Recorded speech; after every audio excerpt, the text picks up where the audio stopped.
پروردگارا، من ایمان دارم که این جهان فراوانی است، فراوانی عشق و ثروت و آگاهی،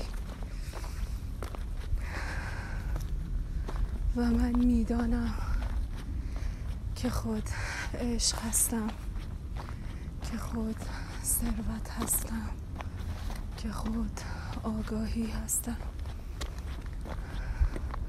و در این لحظه با تمام جهان هستی احساس وحدت می کنم